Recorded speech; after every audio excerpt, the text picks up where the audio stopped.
Bismillahirrahmanirrahim. Dan ini kitab yang telah kami turunkan dengan penuh berkah, membenarkan kitab yang diturunkan sebelumnya, dan agar engkau memberi peringatan kepada penduduk Ummul Qura. Ya, itu yang dibilang oleh para mufassirin, juga merefer ke Mekah, karena pertama kali Rasulullah berdakwah adalah ke kota Mekah ini, kota tempat Rasulullah dilahirkan. Dan orang-orang yang ada di sekitarnya. Orang-orang yang beriman kepada akhirat tentu beriman kepadanya. Dan mereka selalu memelihara sholatnya. Nah itu kalau kita lihat tentang kota. Nah hal-hal yang menjadikan Mekah menjadi sebuah tempat yang paling suci buat umat Islam. Ya kita lihat gitu ya. Pertama tentu saja karena adanya Ka'bah dan menjadi kiblat utama dari umat muslim. Setelah dulu di awalnya kalau kita lihat Rasulullah berkiblat ke Baitul Maqdis di Yerusalem, lalu di tengah-tengah Allah, kalau kita lihat di surat Al-Baqarah gitu ya, juz 2 itu bagaimana di tengah-tengah terus Rasulullah selalu berharap Allah memalingkan gitu ya, mengubah kiblah umat Islam bukan ke arah Yerusalem tapi ke arah Mekah, ke arah Ka'bah gitu ya, dan itu akhirnya dijadikan oleh Allah gitu, sehingga nanti ada satu masjid gitu, karena di Madinah ketika para sahabat lagi sholat 2 rakaat terus diberitahu di tengah-tengah ada kabar bahwa kiblat sudah berubah, maka 2 rakaat yang berikutnya mereka pindah, jadi 2 rakaat awal sholatnya ke arah Yerusalem, 2 rakaat berikutnya sholatnya ke arah eh, Mekah, ke arah Ka'bah. Makanya ada sebut masjid kiblatain gitu ya, masjid 2 kiblat, karena saat itu para sahabat sedang sholat terus jadi ada 2 kiblatnya gitu ya, berubah ketika sholat. Nah bahkan kalau kita ngelihat di Madinah masjidnya Rasulullah itu arahnya tuh tadinya kalau kalau kita ngelihat, jadi bagian belakang itu adalah tempat istri-istri Rasulullah gitu ya, dan Rasulullah di sekitar itu ya, di pelataran masjid. Tapi terus begitu berubah sekarang jadi ada di bagian sebelah depan. Maka kita lihat makam Rasulullah, yaitu di mana rumahnya Aisyah gitu ya saat itu ada di bagian depan sebelah kiri dari masjid Madinah arahnya gitu ya. Nah, maka Al-Mukarramah disebutkan gitu ya dalam dalam banyak hadis, salah satunya adalah yang menjadikan kota ini kota yang paling dicintai oleh Allah dan Rasulullah gitu ya. Dan karena dia juga menjadi tempat di mana adanya Ka'bah dan kiblat seperti yang kita keluarkan, dan prosesi gitu ya, semua acara haji dan umroh itu adanya di Mekah gitu ya dan sekitarnya, Arafah. Nah, menjadikan gitu ya salah satu hal gitu yang terus disebutkan dalam hadis dan diriwayatkan oleh banyak para ulama gitu ya. Ketika orang menjalankan sholat, dalam hadisnya gitu ya disebutkan di Masjidil Haram itu bandingannya seperti 100.000 kali dibanding sholat di tempat lain. Bayangkan ya, 100.000 kali. Jadi kalau di Masjid Madinah disebutkan 1.000 kali gitu ya dibandingin sholat di tempat lain. Makanya kalau orang haji umroh gitu ya, di sana banyak sekali tentu saja masjid di sekitar Mekah dan Madinah. Nah tapi dengan kondisi ini gitu ya, di mana sholat itu bandingannya 100.000 kali gitu ya, orang selalu akan 5 waktu gitu ya, selalu sholat ke Masjidil Haram atau ke Masjid Nabawi ketika di Madinah. Nah, para ulama bahkan menyebutkan, walaupun hadisnya itu disebutkan tentang sholat, nah bahkan disebutkan oleh para ulama, bukan saja sholat yang akan menjadi 100.000 kali dibandingin sholat lain, di sholat di tempat lain, tapi bahkan amal-amal lain, amal-amal kebaikan. Jadi disebutkan oleh Imam Ahmad bin Hambal gitu ya. Apakah orang kalau berpuasa juga begitu? Jadi puasa Ramadan 1 hari di situ Di Mekah maka bandingannya seperti 100.000 kali puasa di tempat lain gitu ya. Ketika dia bersedekah di sekitar Masjidil Haram gitu ya, nah maka bandingannya seperti dia bersedekah 100.000 kali di tempat lain. Dan di situ seterusnya gitu ya. Nah bahkan ditanya oleh para sahabat, orang-orang kepada Imam Ahmad bin Hambal, apakah kalau kejahatan juga akan sebaliknya? Walaupun tidak disebutkan 100.000 kali, tapi Imam Ahmad bin Hambal mengatakan, ya karena kota Mekah adalah kota yang paling suci gitu ya, maka membuat kejahatan di dalamnya juga akan membuat kemarahan Allah lebih dibandingkan kalau apa namanya dijadikan atau dibuat di tempat lain gitu ya. Nah itu jadi kalau kita ngelihat bagaimana orang selalu bercita-cita ke Mekah dan ke Madinah, nah karena kondisi seperti ini gitu ya. Itu juga harus menjadi cita-cita kita semua insya Allah. Amin. Nah kalau kita ngelihat semua peristiwa atau kejadian yang terjadi gitu ya di Mekah gitu ya dan sekitarnya, maka yang pertama kali tentu saja waktu Rasulullah gitu ya ada di sana, baik sebelum beliau lahir gitu ya, ketika beliau lahir, ketika beliau pertama kali berdakwah, hingga sampai akhirnya migrasi gitu ya, pindah ke hijrah ke Madinah. Nah, yang terjadi sebelum beliau lahir adalah yang kita tahu gitu ya, dari banyak sejarah bahkan Allah mengutipnya, menceritakannya di dalam salah satu surat di Al-Quran, Alam taro kaifa fa'ala rabbuka bi ashabil fil, dan seterusnya gitu ya. Nah bagaimana Allah menceritakan tentang tentara gajah. Jadi kalau kita ngelihat dalam buku sejarah, ada raja dari daerah sekitar Yaman. Jadi Yaman itu daerah sebelah bawah ya gitu ya. Kalau dari dibandingin Mekah, daerah sebelah ke arah bawah, ke arah selatan. Sementara kalau Syria segala macam itu ke arah atas ya, ke arah utara. Nah, tentara gajah itu jadi saat itu Abraham sangat iri gitu ya dengan kondisi Mekah karena ada Ka'bah di dalamnya yang sejak Nabi Ibrahim membangun Ka'bah, maka semua orang dari seluruh penjuru eh, Arabia gitu ya, kondisinya gitu, Mekah dan sekitarnya bahkan sampai jauh ke Syam gitu ya. Semuanya selalu datang ke sana, menjadikannya menjadi sebuah pusat religius gitu ya, kalau bisa dibilang gitu. Jadi orang-orang walaupun prakteknya nanti kalau kita lihat sudah melenceng gitu ya. Nah, ini salah satu gambarnya gimana digambarkan gitu ya, walaupun bukan fotonya tapi digambarkan dari sejarah bagaimana Mekah yang di sekelilingnya itu banyak patung, bahkan di dalamnya juga diisi dengan patung gitu ya. Indonesia gitu. Untuk disembah. Nah, dengan alasan mereka awalnya untuk menghormati orang-orang ternama, orang-orang mulia gitu ya. Terus lama-lama ya jadi disembah. Tapi mereka tetap bilang kami juga menyembah Allah. Makanya kalau kita ngelihat kemusyrikan itu bukannya mereka tidak menyembah Allah, tapi menjadikan dua gitu kan ya. Mereka menyembah Allah juga, menyembah yang lain juga gitu ya. Nah makanya ketauhidan itu kan dihilangkan semuanya gitu ya. La ilah, hilangin semua Tuhan-Tuhan, sisakan satu gitu ya. Allah only gitu ya. La ilaha illallah. Nah ketika Abraha yang disebutkan dalam buku sejarah namanya gitu ya. Nah itu akhirnya gitu ya. Nah ngiri gitu ya. Nah dia terus akhirnya bilang, nah semua orang harus berkiblat gitu ya ke tempat dia karena dia terus akhirnya membangun sebuah bangunan seperti kira-kira mirip dengan Ka'bah gitu ya, terus dibuat dengan ada yang bilang dengan emas gitu segala macam. Nah tapi orang tetap nggak datang, maka satu-satunya cara adalah untuk mengalihkan ya yang namanya Ka'bah itu harus dihancurkan sehingga orang terus jadi pindah beralih ke tempat dia gitu ya. Nah tapi yang terjadi kita tahu bahwa ketika sebelum masuk kota Mekah, bahkan gajahnya terus lalu duduk, tiba-tiba duduk aja gitu ya, nggak bisa dikendalikan lagi.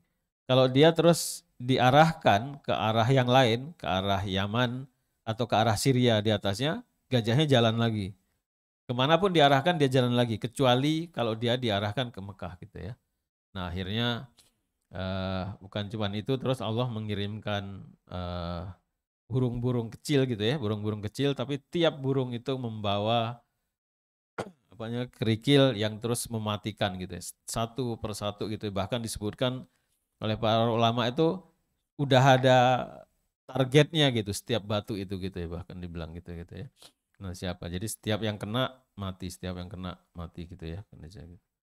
Nah akhirnya yang kejadian saat itu adalah ketika kakeknya Rasulullah, kakeknya Nabi Muhammad, yaitu Abdul Muthalib menjadi pemimpin di kota Mekah. Jadi salah satu kejadian yang terjadi adalah sebelum dihancurkannya pasukan gajah oleh Allah, mereka masuk ke dalam tanpa sebelum gajahnya dikirim, tentaranya masuk dan mengambil banyak onta-onta gitu ya, termasuk ontanya Abdul Muthalib yang saat itu pemimpin.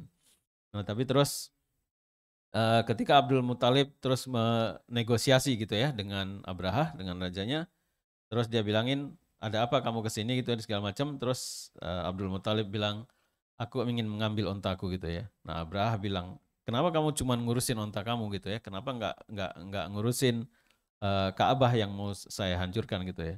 Oh saya cuma ngurusin apa yang milik saya gitu ya. Saya cuma melindungi apa yang milik saya. Sementara Ka'bah ada pelindungnya dan pemiliknya dan dia akan melindungi Ka'bah gitu ya. Nah itu yang disebutkan oleh Abdul Muthalib gitu ya. Nah terus kejadian itu ya menjadikan Abdul Muthalib sangat dipandang terus oleh kaum saat itu gitu ya, Quraisy dan kabilah Arab di sekitarnya gitu ya, menjadikan memang keluarga Rasulullah, Abdul Muthalib, Bani Hashim gitu ya, menjadi keluarga yang mulia gitu ya, yang terkenal di seantero Arabia gitu ya. Salah satunya adalah karena masalah tentara gajah ini. Nah, itu terjadi sebelum gitu ya, Rasulullah lahir bahkan. Nah, disebutkan terus ketika Rasulullah lahir, kita tahu bahwa banyak kejadian gitu ya, bagaimana Rasulullah terus dibersihkan dadanya gitu ya, ketika beliau sedang di masa kecilnya dan seterusnya sampai 40 tahun beliau mendapat wahyu untuk berdakwah. Nah, hal-hal kalau kita lihat gitu ya, bagaimana Rasulullah itu 40 tahun, bayangin ya 40 tahun itu kan udah sampai cukup tua gitu ya. Dia sangat dicintai oleh kaumnya gitu ya.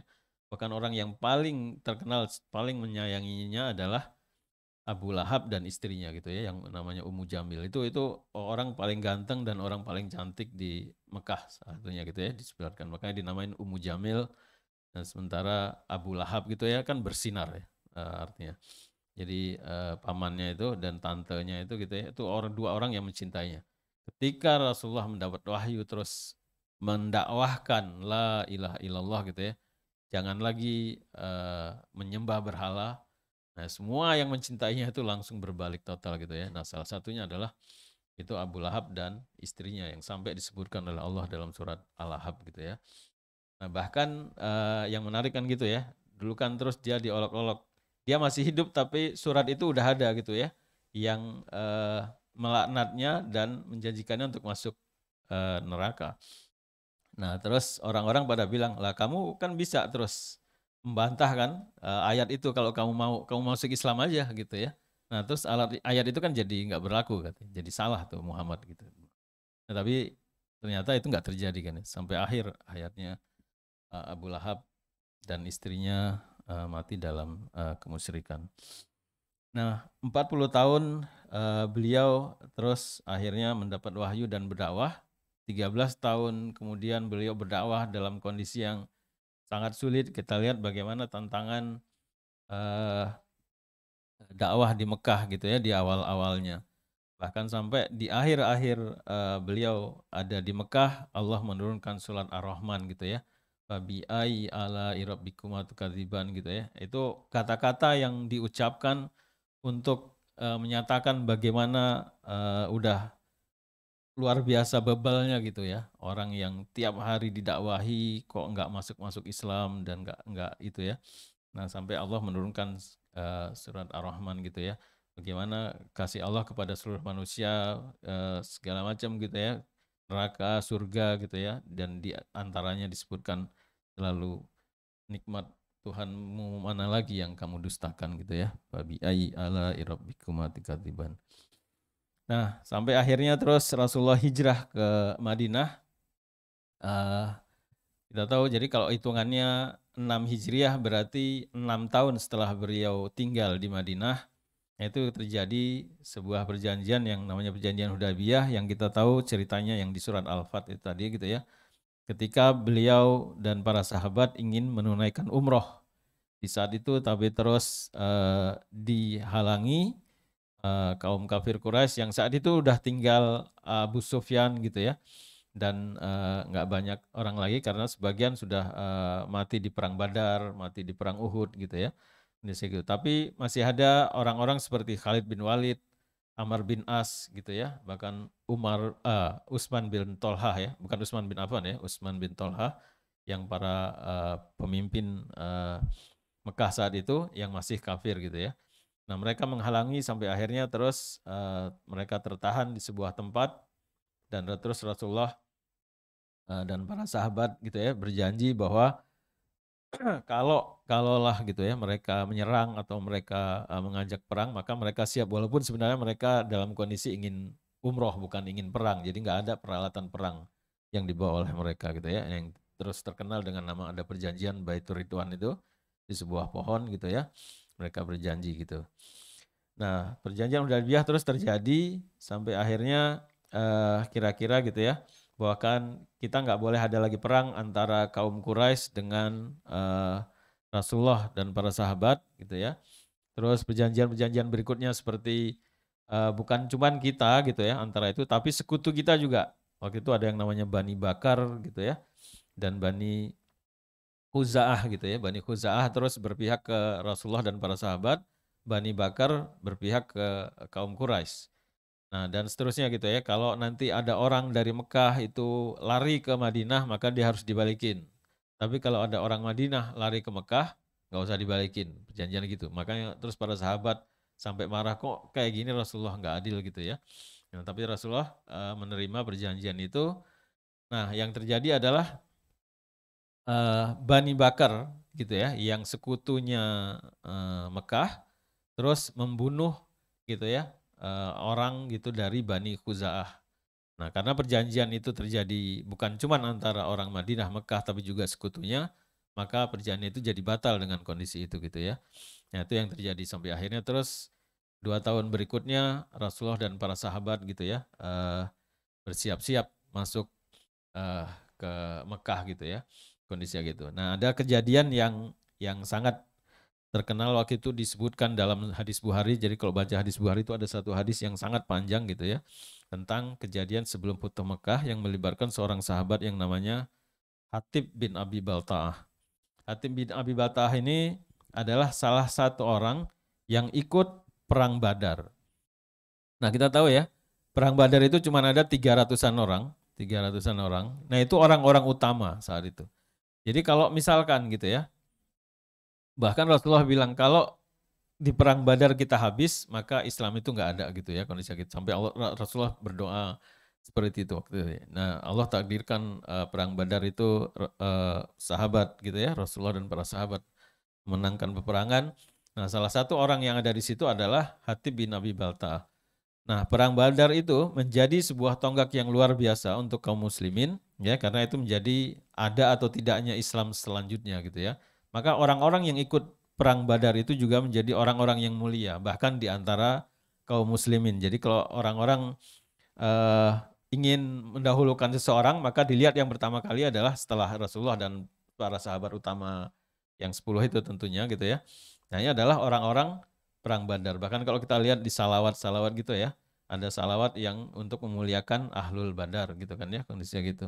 Nah, karena memang tonggak utama ketika pertama kali Islam baru kecil gitu ya, itu ya cuman itu aja. Jadi kalau itu habis, ya udah selesai. Nah, tapi makanya menjadi orang-orang perang Badar itu menjadi orang utama. Nah, Hatib bin Abil Bata'ah itu dia ke Madinah migrasi, tapi istri dan anaknya itu masih ada di Mekah.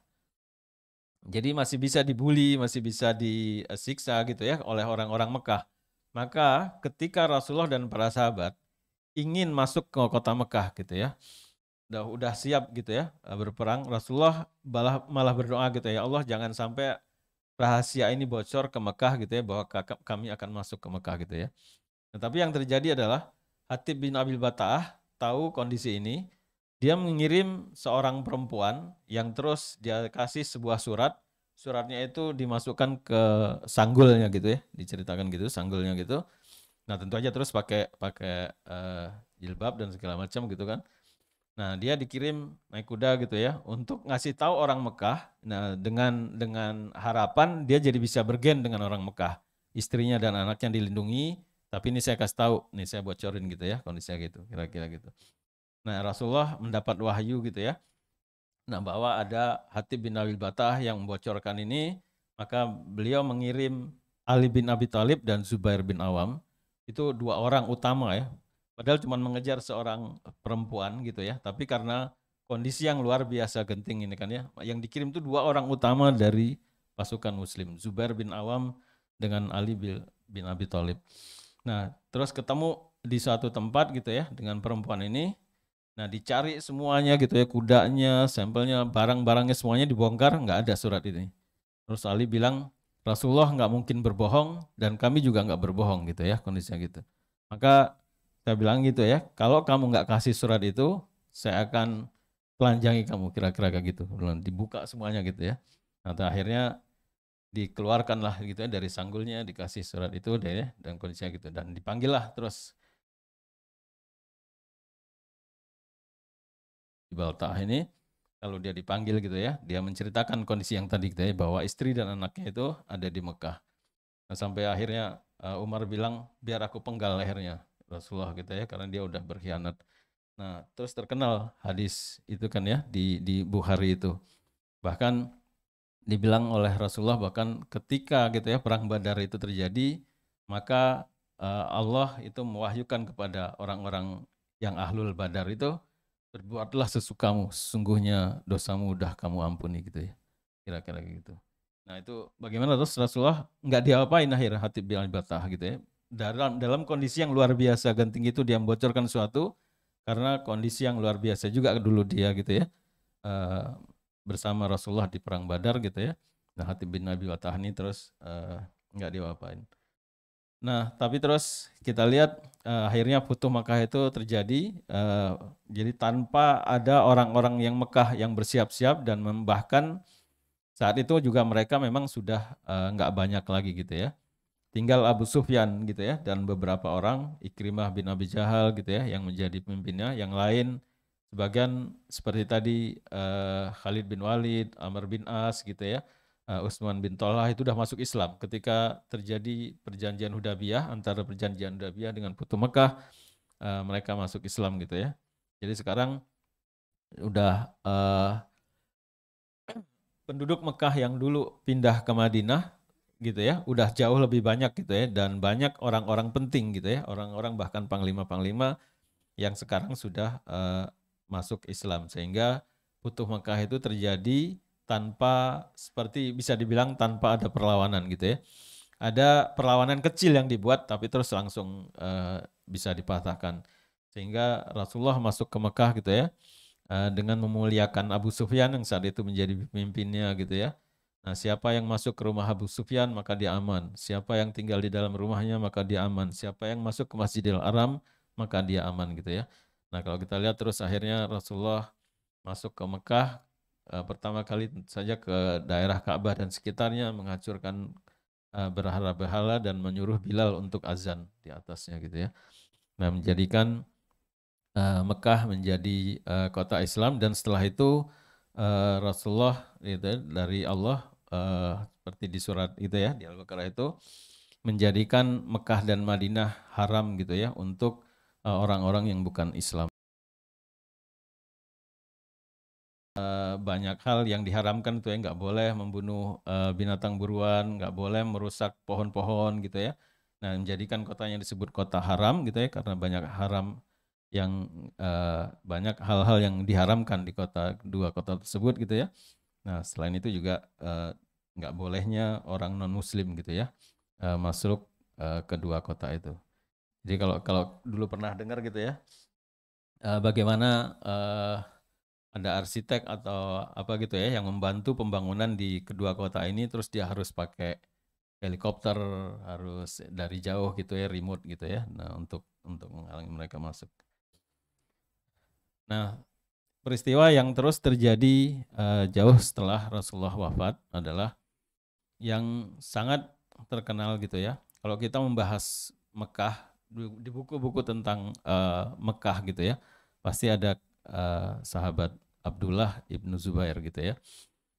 Nah, kalau kita lihat dari awal dulu, di Mekah itu selalu dalam bukunya gitu ya, sejarahnya ada sekitar 5 peristiwa atau 5 orang gitu ya, atau 5 pihak yang membangun Ka'bah from zero gitu, kondisinya gitu ya, bisa dibilang. Yang pertama dibilang adalah malaikat Jibril. Nah, terus habis itu Nabi Adam. Walaupun kedua peristiwa itu ada yang diragukan oleh para ulama, tapi yang kita kenal adalah lalu kemudian adalah Nabi Ibrahim dan Nabi Ismail yang membangun from zero gitu ya, kondisinya gitu. Jadi disitulah terus di tempat dia meninggalkan Siti Hajar dan Ismail, lalu terus muncul air Zam-Zam kalau kita lihat gitu ya. Nah, ketika Nabi Ibrahim kembali menjenguk Nabi Ismail, di situ mereka terus membangun Ka'bah ini gitu ya, from zero. Jadi dipasang batu-batunya. Nah, karena terus saat itu gitu ya makin tinggi dipasang batunya berarti dia butuh sesuatu untuk naik gitu kan ya. Nah, maka terus di sebelahnya harus diambil batu untuk dia jadikan tangga. Nah, itu yang terus menjadi makom Ibrahim, tempat Nabi Ibrahim untuk menginjakkan kakinya gitu ya, untuk narok yang di atas gitu ya. Ya makin tinggi bangunan Ka'bah, ya makin tinggi juga gitu ya tangga yang harus dia buat. Nah, yang menariknya adalah ya karena bangunan Ka'bah ada di situ, ya tangganya pasti harus nempel di sebelahnya gitu ya. Nah, makam Ibrahim itu dulu nempel di sebelahnya Ka'bah. Nah, ya karena dipakai buat naikin batu kan ya.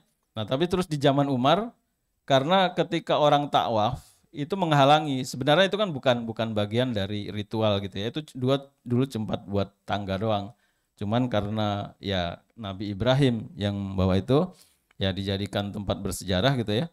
Nah, itu dibiarkan di situ. Nah, tapi ketika zaman Umar bin Khattab menjadi khalifah, itu sangat mengganggu ketika orang tawaf. Maka terus dipindahin sama Umar berjarak. Kalau kita lihat sekarang gitu ya, berjarak gitu kan ya. Nah, itu dari zaman Umar dan setelah itu ada di situ terus. Indonesia gitu. Awalnya bukan di situ gitu ya.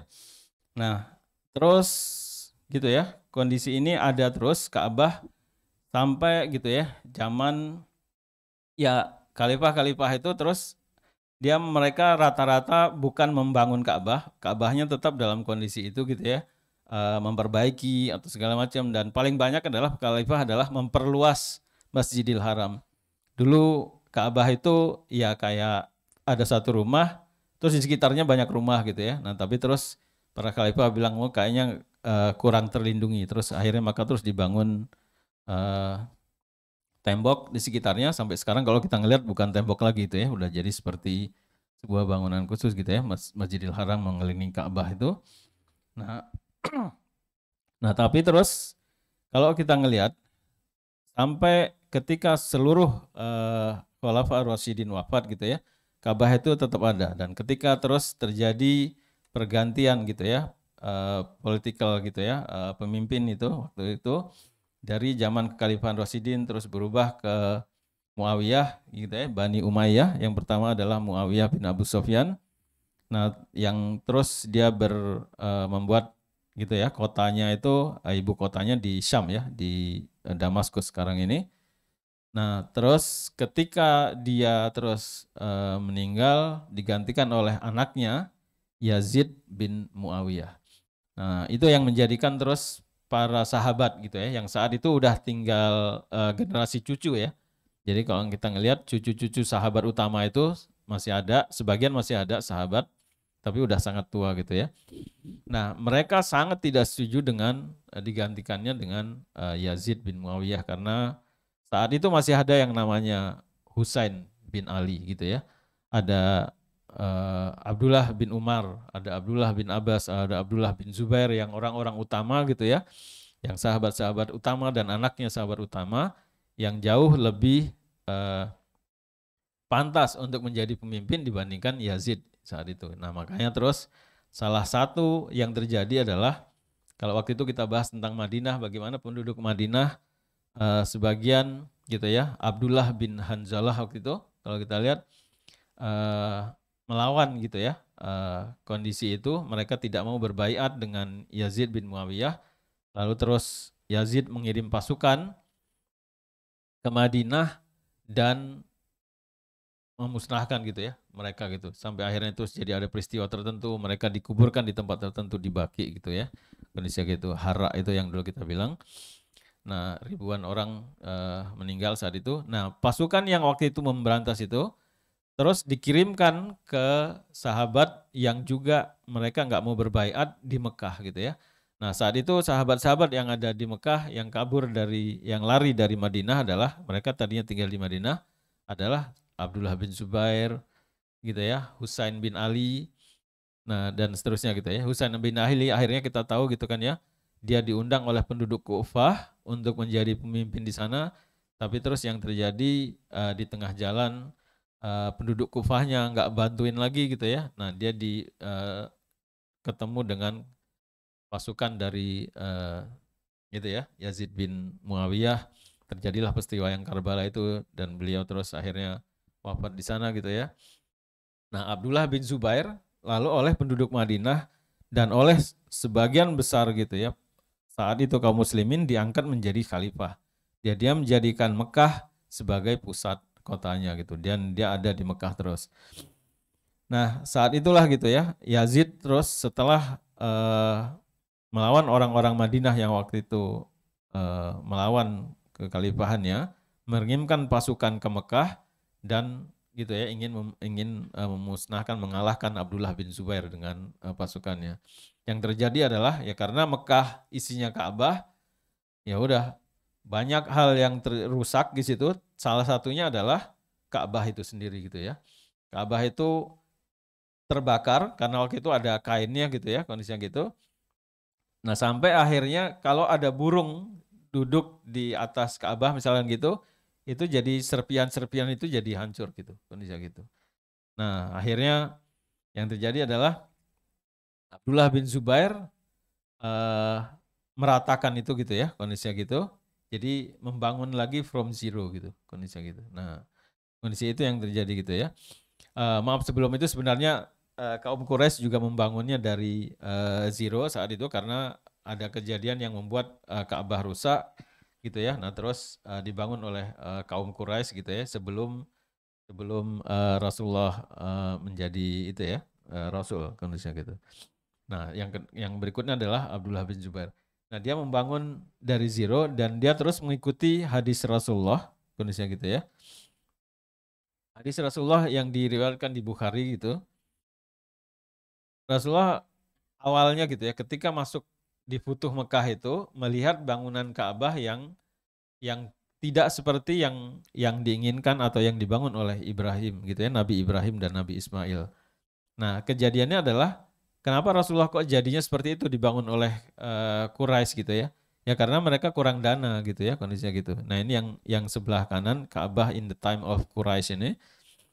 Nah, awalnya jadi Nabi Ibrahim membangun hanya tembok aja gitu ya, nggak ada atapnya, nggak tertutup gitu, kondisinya gitu. Nah, terus di zaman sudah rusak dibangun ulang. Nah, yang menariknya adalah saat itu orang-orang walaupun mereka musyrik gitu ya, walaupun mereka menyembah berhala gitu ya, tapi mereka tahu kondisi tentara gajah yang saat itu gitu ya kan dihancurkan oleh Allah karena ingin menyerang Ka'bah dan seterusnya.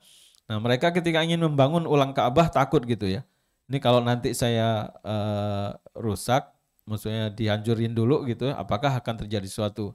Sampai akhirnya seorang pemimpin gitu ya, bapaknya Khalid bin Walid, yaitu Walid bin Abi Mughirah gitu.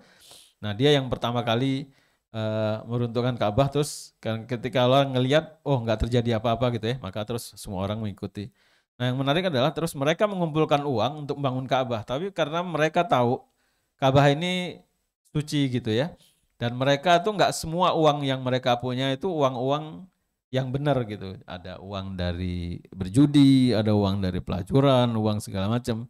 Nah, mereka maunya ketika membangun Ka'bah itu cuman uang-uang halal aja.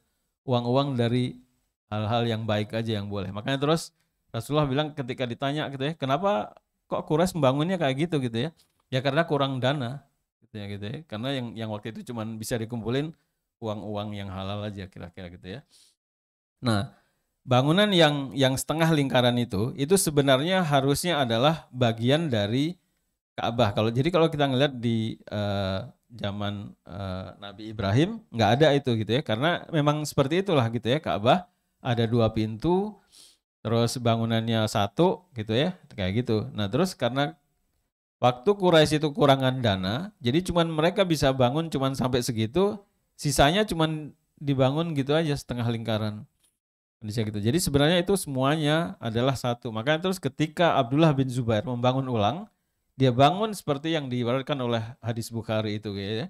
Bisa gitu. Jadi akan dibuat 2 pintu lagi seperti Nabi Ibrahim dulu bangun gitu ya. Nah, terus Hajar Ismail itu dijadikan satu, dimasukkan ke dalam bangunan yang Ka'bah itu, yang kotak gitu ya, kondisinya gitu. Nah, itu yang dibangun oleh Abdullah bin Zubair. Nah, jadi menjadikan lagi dia seperti yang disebutkan oleh Rasulullah mengikuti Nabi Ibrahim. Nah, yang terjadi adalah kalau kita lihat ketika Abdullah bin Zubair terus beberapa tahun di situ, kekhalifahan di Bani Umayyah digantikan terus oleh Marwan bin Hakam dan terus anak-anaknya gitu ya, Abdul Malik bin Marwan bin Hakam. Nah, saat itu karena dia tahu Abdullah bin Zubair ada di sana, maka mereka ingin menumpas gitu ya Abdullah bin Zubair. Nah, dia mengirimkan seorang yang kita tahu nanti gitu ya, Hajjaj bin Yusuf gitu ya, yang terkenal sangat kejam gitu ya, bahkan kepada muslim sendiri. Nah, dia terus akhirnya yang menyerang manusia gitu, Abdullah bin Zubair hingga Abdullah bin Zubair wafat gitu saat itu. Nah, yang terjadi adalah ketika Abdullah bin Zubair dan para kaum muslimin yang bersama dia waktu itu udah kalah. Nah, Hajar bin Yusuf melaporkan ke Abdul Malik gitu ya. Nah, gimana nih? Kok Abdullah bin Zubair membangun Ka'bah seperti ini, beda dengan seperti yang sebelum dibangun gitu ya, ketika dulu gitu, ketika ada Rasulullah katanya. Nah, lalu oleh Abdul Malik bin Marwan bin Hakam dibilangin rombak lagi gitu ya, jadikan seperti ketika ada Rasulullah gitu ya, kondisinya gitu. Nah, akhirnya jadi terus balik lagi jadi seperti yang dibangun oleh Quraisy gitu ya. Jadi ada Ka'bahnya yang sedikit, ada Hijr Ismail yang setengah lingkaran gitu. Nah, ketika terus berikutnya yang menjadi hal yang menarik adalah ketika terus sudah dirombak dan sudah jadi seperti ini, nah baru nyampe ke Abdul Malik bahwa ada hadis yang ini gitu ya. Hadis yang Rasulullah ini. Terus dia menyesal gitu. Nah, terus yang mau diapain lagi gitu ya? Masa mau dirombak lagi gitu ya? Bahkan terus di zaman kekhalifahan Harun al-Rasyid gitu ya, di zaman Abbasiyah dan berikutnya gitu ya, mereka ingin merombakkan, membalikkan lagi seperti yang dibangun oleh Abdullah bin Zubair ngikutin Nabi Ibrahim. Nah, terus Imam Malik yang melarang gitu ya. Biarkan dia seperti itu gitu ya, Ka'bah. Nah, aku nggak mau gitu ya, nggak nanti ini menjadi mainan para raja aja gitu ya. Tiap raja ganti diubah lagi, tiap raja ganti diubah lagi, udah kayak mainan lagi gitu kan. Nah, akhirnya fatwa Imam Malik itu dipakai hingga sekarang gitu ya.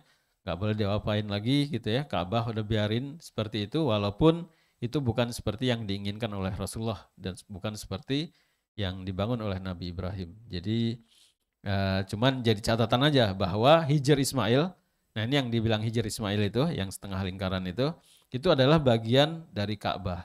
Jadi kalau orang mau tawaf mengelilingi Ka'bah, itu nggak boleh masuk di dalamnya itu ya. Nah, itu berarti dia bukan mengelilingi Ka'bah kalau dia masuk ke dalam itu. Nah, jadi orang harus di luar lingkaran seluruhnya gitu ya, kondisinya gitu. Nah, kita lihat. Nah, dulu Aisyah pernah nanya gitu ya, Rasulullah izinkan aku untuk sholat di dalam Ka'bah gitu ya. Nah, terus Rasulullah bilang sholat aja di Hajar Ismail karena Hajar Ismail adalah bagian dari Ka'bah. Maka masuklah, makanya kalau kita lihat orang sholat di situ itu boleh menghadap kemana aja. Karena itu adalah bagian dari Ka'bah. Tapi orang selalu biasanya menghadap ke arah batu Ka'bah yang utamanya tentu aja gitu ya kondisinya gitu. Nah, itu yang tadi kita ceritakan. Jadi bagaimana Ka'bah berubah bentuk gitu ya. Yang paling banyak berubah tentu saja eh, kainnya itu ya, pelindungnya itu yang terus diubah-ubah terus. Jadi bagaimana tiap tahun gitu ya. Tadi kita bilang jadi dibangun sekelilingnya, diperluas Masjidil Haram sampai kita lihat tahun-tahun sekarang 2000-an ya udah jadi seperti luar biasa gitu ya. Bahkan sekarang masih terjadi pembangunan yang udah sejak mungkin 10 tahun gitu ya, belum jadi-jadi gitu ya, masih banyak keren di sana di sekitarnya gitu ya untuk memperluas Masjidil Haram gitu ya. Jadi kalau kita ke sana sekarang ini masih kita akan eh, sulit gitu ya untuk di tempat tertentu itu sholat karena nanti kita lihat ketika habis subuh kita bisa sholat terus begitu habis syuruk kita disuruh keluar dari situ karena itu mau dipakai kerja gitu ya ditutup gitu ya ada daerah tertentu yang masih begitu gitu ya di sekitar Masjidil Haram.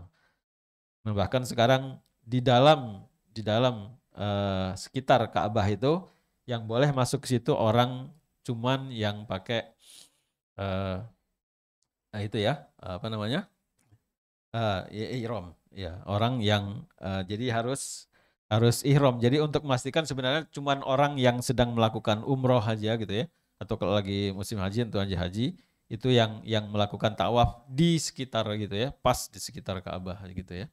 Nah karena saking banyaknya orang maksudnya gitu.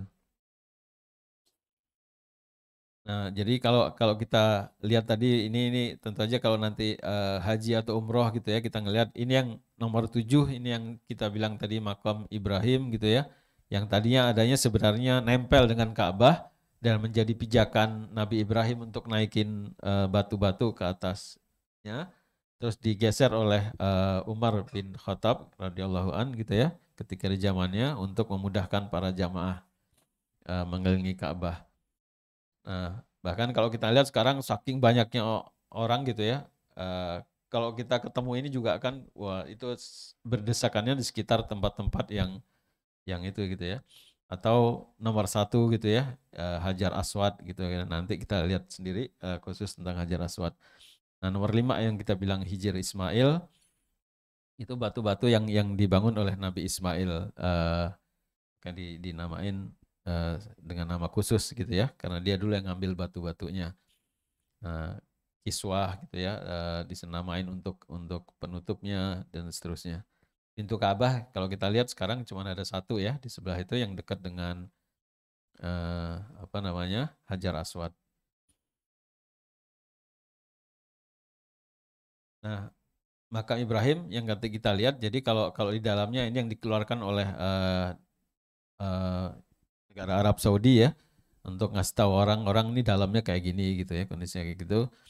Nah, itu cuman biar nggak rusak gitu ya, terus dia dilindungi dengan hal tertentu udah dari zaman itu ya dulu. Nah, jadi orang ini bukan bukan tentu saja bukan bukan tempat ininya ya peribadahan ya ini cuman ini sejarah aja dulu ya. Bahkan ini dulu adalah makam Ibrahim. Jadi salah ya kalau orang kadang-kadang nyembah-nyembah ke situ gitu ya. Ini bukan bukan bagian dari itu, bukan menghadap ke situ kita gitu ya kondisinya gitu.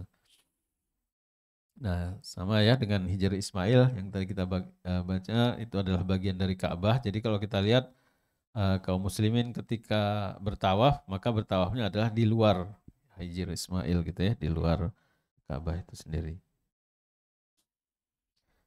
Nah, yang terakhir ini mungkin eh, tentang Hajar Aswad. Ini hal yang menarik gitu ya, karena banyak hal-hal kecil yang kita nggak tahu gitu ya.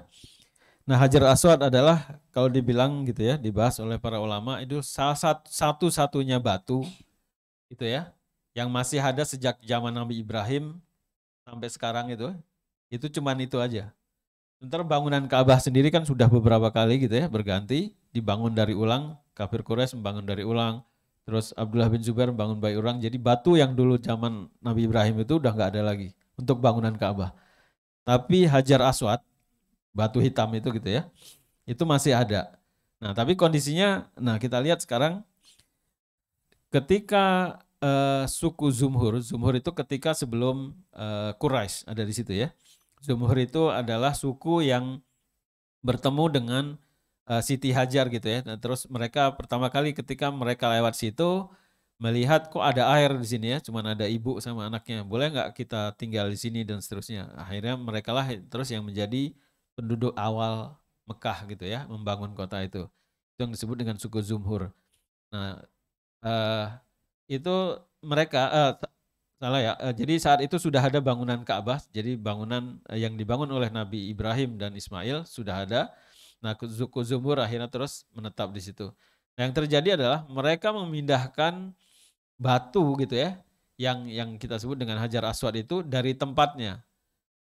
Nah, dipindah gitu ya, dicabut, terus diumpetin di tempat tertentu gitu ya, kondisinya gitu. Nah, kondisinya terus diketahui oleh orang ketika mereka ngumpetin itu di tempat tertentu itu kelihatan gitu ya. Nah, ketika mereka lagi nggak ada di Mekah, terus akhirnya diambil lagi, dibalikin lagi ke tempat tertentu. Nah, tapi diriwayatkan gitu ya, ketika dia dipindah itu udah dalam kondisi yang udah nggak kuat lagi. Batu itu maksudnya bisa pecah dengan sewaktu-waktunya gitu ya. Mudah pecah jadinya kondisinya gitu. Nah, ketika Abdullah bin Zubair tadi ya kita lihat memerintah di Mekah, nah dia membuat yang tadinya takut pecah itu kayak case gitu ya. Jadi dilindungi dengan tempat tertentu gitu ya kondisinya gitu. Nah, di zaman Harun al-Rasyid terus bangunan pecahan yang saat itu udah takut pecah itu dijadikan di satu tempat gitu ya. Jadi kayak ada apa namanya logam yang terus dicairkan. Nah, batu-batu itu gitu ya ditaruh di antara apa namanya alloy itu atau logam itu yang dicairkan itu sehingga dia menjadi satu lagi misalnya gitu. Nah, itu warna hitam. Tapi bukan seluruhnya dari batu hitam itu adalah Hajar Aswad yang utama gitu ya. Jadi cuman beberapa atau nah yang menarik adalah ada satu saat gitu ya ketika di tahun 317 Hijriah kira-kira gitu ya. Tahun itu saat itu sudah zaman Abbasiyah. Nah, kalau kita tahu setelah Umayyah pindah ke Abbasiyah. Nah, Umayyah itu saat itu cuman satu-satunya kekhalifahan ya, walaupun bukan lagi kekhalifahan yang diinginkan oleh para sahabat gitu ya. Tapi dia satu-satu kali kekhalifahan dan menjadi tempat gitu ya berpijak atau menjadi tempat satu-satunya pusat dari seluruh pemerintahan umat Islam yang ada dimanapun akan berkiblat ke Bani Umayyah. Satunya adalah kekhalifahan gitu ya. Tetapi ketika dia berpindah ke Abbasiyah, nah, banyak hal-hal atau tempat-tempat lain yang juga membuat kekhalifahan. Bani Umayyah yang sebagian yang kabur terus ke Spanyol membangun ada kekhalifahan Umayyah di Spanyol gitu ya. Dan terus kita lihat ya banyak sejarah di sana ya. Hambra dan segala macam manusia gitu. Nah, Abbasiyah sendiri bertempat atau berpusat di Baghdad gitu ya. Nah, sementara di tempat lain ada lagi di Mesir ada yang namanya Ismailiyat. Ismailiyat itu salah satu cabang dari Syiah gitu ya, kondisinya gitu. Yang terus dia membuat pemerintahan di daerah Mesir gitu ya. Di tempat lain ada lagi. Nah, salah satu pecahan dari Ismailiyat ini ada yang namanya Qarmatians atau Qoromito gitu ya dalam bahasa Arabnya. Itu dia bertempat di daerah yang sekarang daerah sekitar Qatar gitu ya, Oman gitu ya kondisinya gitu. Di sekitar situ dia membuat pemerintahan di situ. Dia adalah sekte diceritakan gitu ya oleh para ulama. Kalau Ismailiyat itu udah cabang dari Syiah, ini Karamita ini cabang lagi dari Ismailiyat yang paling ekstrim gitu. Nah, salah satu yang terjadi adalah mereka membuat pemerintahan di daerah Oman itu, mereka menyerang Mekah, menghancurkan dan mengambil Hajar Aswad. Jadi di tahun itu sempat ada 22 tahun Hajar Aswad itu enggak di Ka'bah. 22 tahun bayangin ya. Jadi diambil oleh orang-orang kehormatian ini itu dibawa ke tempat mereka gitu ya. Sampai akhirnya yang terjadi adalah bahkan mau dibayar oleh Abbasiyah gitu ya. Diserang oleh Abbasiyah, mereka nggak ini juga gitu ya. Nah, terakhir diceritakan itu dinegosiasi oleh orang-orang dari Ismailiyat gitu ya. Walaupun bagaimana gitu ya, Karmatian lebih dekat ke Ismailiyat.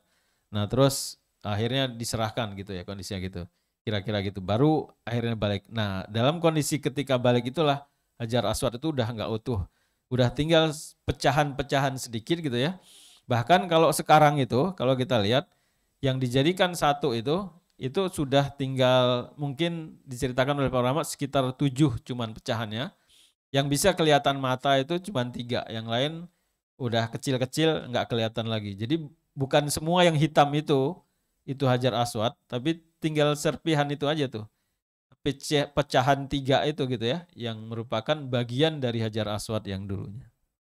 Manusia gitu. Nah, bahkan terus ketika zaman Sulaiman Al-Qanuni itu jadi salah satu sultan ya dari pemerintahan Ottoman, kekhalifahan yang berpusat di Istanbul ya. Zaman itu ada serpihan yang diambil oleh Sulaiman Al-Qanuni gitu ya dan ditempatkan di Istanbul gitu ya, kondisi gitu. Saat itu ketika kekhalifahan adalah di bawah kekhalifahan Turki Utsmani gitu ya. Nah, maka Madinah juga adalah bagian dari yang dilindungi gitu ya oleh Ottoman gitu ya, kondisinya gitu. Ada serpihan gitu ya yang diambil dan ditempatkan di masjid yang nama masjidnya itu Mahmud Pasha gitu ya. Jadi kalau nanti sedang ziarah ke Turki, nah cari masjid ini itu ada 5 pieces gitu katanya ditaruh di bagian atas gitu, nggak bisa disentuh karena ditaruh jauh di atas gitu ya, di bagian dekat atap katanya gitu. Nah, jadi kalau kita lihat juga ada beberapa barang lain gitu ya, yang kalau kita lihat ada rambutnya Rasulullah bahkan gitu ya, yang ada di Istanbul ya, karena saat itu ya ketika Istanbul menjadi pusat pemerintahan gitu ya, semua daerah di Saudi Arabia juga masuk dalam kekuasaannya dan menjadikan Madinah dan Mekah gitu ya menjadi bagian dari itu yang sangat dilindungi. Bahkan kalau kita lihat salah satu hal yang dibuat oleh Turki Utsmani adalah mereka membuat kereta gitu ya, jalur kereta dari Istanbul sampai ke Madinah. Dan yang menariknya adalah ketika dekat-dekat Madinah itu terus keretanya itu dikasih bantalan gitu ya supaya bunyinya itu enggak terlalu keras gitu ya. Nah, supaya ya mereka menghormati bagaimana di situ ada masjidnya Rasulullah dan segala macam gitu ya, kondisinya gitu. Nah, keretanya masih ada kalau kita lihat gitu ya, tapi udah nggak beroperasi jalurnya itu ya, kondisinya gitu. Nah, itu Bapak Ibu sekalian, kalau kita lihat bagaimana peristiwa hal-hal segala macam yang ada di Mekah dan sekitarnya gitu ya. Wallahu a'lam bishawab. Yang terakhir adalah, nah kalau kita ngelihat dari mana kita sekarang ini, nah kita kira-kira Australia, Malaysia, Indonesia itu ternyata kira-kira satu arah ya. Nah, alhamdulillah kita arahnya tuh dekat-dekat ke Hajar Aswad kalau kita menghadap Ka'bah tuh. Jadi, alhamdulillah ya. Jadi kalau kita ngelihat seluruh negara ini digambarkan oleh orang gitu ya yang mengambil ini gitu ya posisi kalau kita menghadap kiblat dari seluruh negara gitu ya, Muslim di seluruh dunia gitu ya. Nah, kita kan dari arah sebelah sini gitu ya, kira-kira satu arah ke arah barat gitu ya, kondisinya gitu.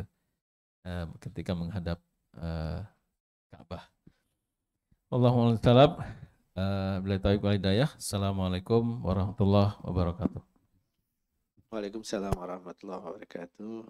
Terima kasih Pak Adi yang sudah memaparkan berkaitan tentang kota suci Makkah ya, dari sejarahnya, kemudian juga ada beberapa aspek fisiknya dan sebagainya yang insya Allah kita mendapatkan tambahan pengetahuan. Kira-kira kalau ada yang ingin ditanyakan, ada yang bertanya, Bapak Ibu sekalian, ada ibu-ibu yang bertanya atau Bu Rasmi? Oh ya, bentar.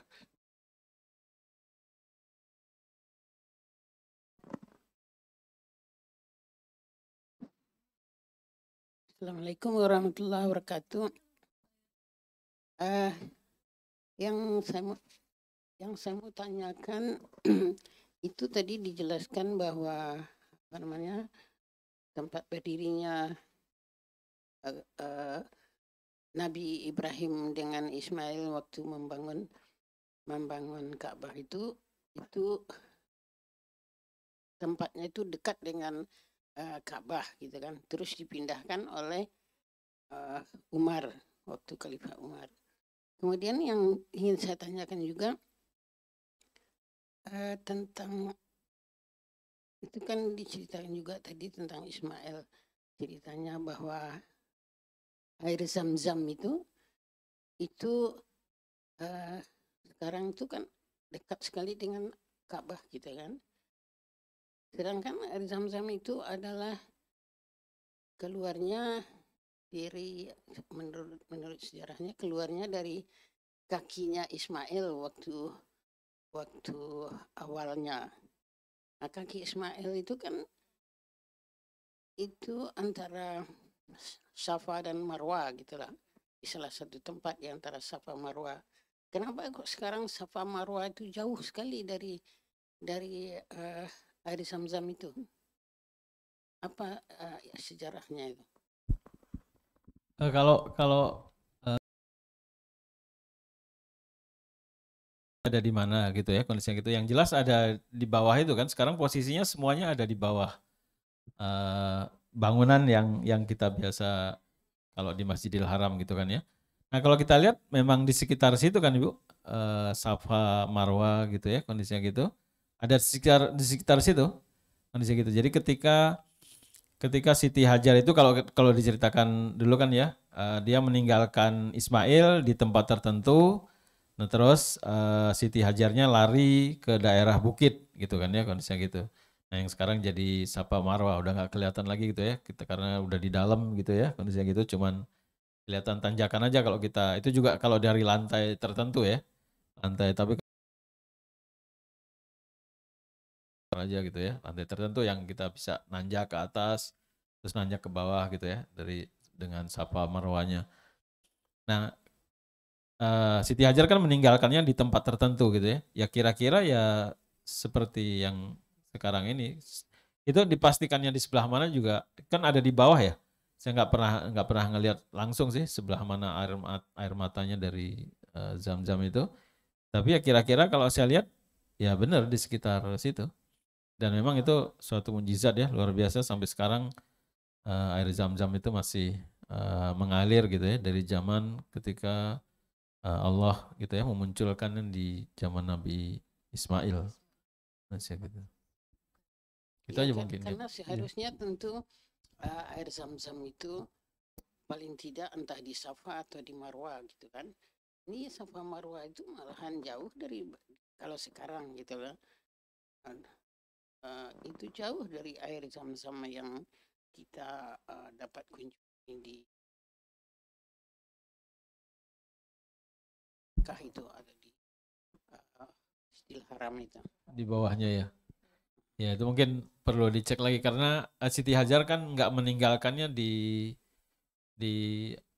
apa Safa dan Marwa, meninggalkannya di tempat tertentu, terus Siti Hajarnya lari ke Safa dan Marwa gitu ya. Ya, Bisa tapi gitu. kan ketika dia lari Safa Marwa, Iya. setelah 7 kali dia lari itu, ditemuinya anaknya itu rupanya ada air yang keluar dari kakinya Iya, itu yang dinamakan Zam-Zam. Iya, mungkin Itu ada ceritanya tentang iya, ininya. saya belum lihat kalau di buku tentang Mekahnya sendiri nggak ada yang sampai detail seperti itu posisi itu ya kondisinya gitu. Mungkin nanti bisa dicek yang lain lagi Bu. Saya Terima kasih Bu. Assalamualaikum. Terima kasih. Ada lagi dari Ibu atau ada? Ada ya. Bapak-bapak? Mungkin tidak ada ya. Jadi kalau tidak ada kita mungkin akhiri. Sekali lagi terima kasih Pak Adi sudah memaparkan menambah pengetahuan kita juga mempertegas lagi sejarahnya dan mudah-mudahan dengan cara itu kita lebih mencintai lagi kota Makkah ya. Kota yang memang dijadikan tujuan orang umat Islam untuk paling tidak dari bagian ibadah haji dan umroh Jadi kalau sekarang lebih gampang ya untuk umroh tidak perlu visa khusus, bisa jadi visa visitor aja sudah bisa umroh dengan kebijakan terakhir di pemerintahan Saudi ya.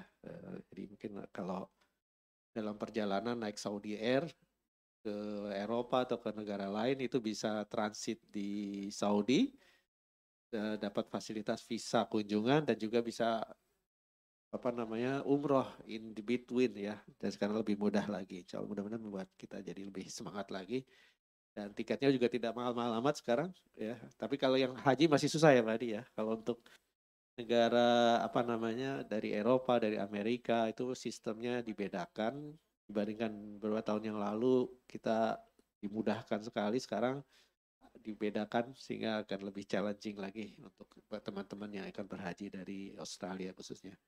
Baik, terima kasih Bapak Ibu sekalian sudah menyempatkan waktu untuk kita datang bersama di pengajian Minggu pagi subuh ya, hari pertama daylight saving.